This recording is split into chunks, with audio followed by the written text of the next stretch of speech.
అలాంటి సంఘటనలు చేసిన వాళ్ళను వెళ్ళగొట్టిన సందర్భాలు ఉన్నాయి, వెలివేసిన సందర్భాలు ఉన్నాయి, పెనాల్టీ వేసిన సందర్భాలు ఉన్నాయి, ఈవెన్ డిపార్ట్మెంట్కి అప్పజెప్పిన సందర్భాలు కూడా అయినా ఉన్నాయి. ఇంకా ఎందుకు జరుగుతున్నాయి అంటే మీరు ఏమంటారు? ఎస్, జరగడానికి సార్ ఇప్పుడు ఎవరిని కూడా మీరున్నారు, మీరు 100 చెప్తున్నారు, మీ కింద పనిచేసే వాళ్ళకి కూడా మీరు 100 చెప్తారు.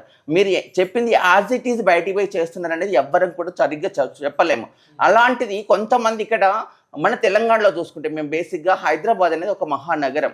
అక్కడ రకరకాల స్టేట్స్ నుంచి వచ్చిన వాళ్ళు ఉన్నారు, వేరు వేరు స్టేట్స్ నుంచి వచ్చిన వాళ్ళు, వేరు వేరు డిస్ట్రిక్ట్స్ నుంచి వచ్చిన వాళ్ళు, లేదా కొత్తగా అంటే ఊర్లలో వాళ్ళు యాజ్ ఏ బాయ్గా ఉంటున్నారు, సిటీకి వస్తే ట్రాన్స్గా చెప్పుకుంటున్నారు. వాళ్ళ కొద్ది రోజులు అంటే కొన్ని స్టేట్లలో వాళ్ళు పనిచేస్తున్న వాళ్ళు హైదరాబాద్కి వస్తారు, కానీ ఇక్కడికి వచ్చి ట్రాన్స్జెండర్గా లైఫ్ లీడ్ చేస్తున్న వాళ్ళు ఉన్నారు. వాళ్ళకి లాంగ్వేజ్ ప్రాబ్లమ్ ఉంది కొంత, లేదా కొంత వాళ్ళకి డబ్బు అనేది ఇంపార్టెంట్ ఇచ్చే వాళ్ళు ఉన్నారు. ఎందుకంటే నెలనో ఆ సంవత్సరమో 2 సంవత్సరాలు ఇందులో ఉంటారు, వాళ్ళు ఏం లైఫ్ లాంగ్ ఇందులో లైఫ్ లీడ్ చేయరు. వాళ్ళు ఈ ఉన్నన్ని రోజులు ఏదో చేసేసుకొని తీసుకొని వాళ్ళ స్టేట్కో వాళ్ళ ఊర్లకో వాళ్ళు వెళ్ళిపోయి వాళ్ళు బతుకుతారు.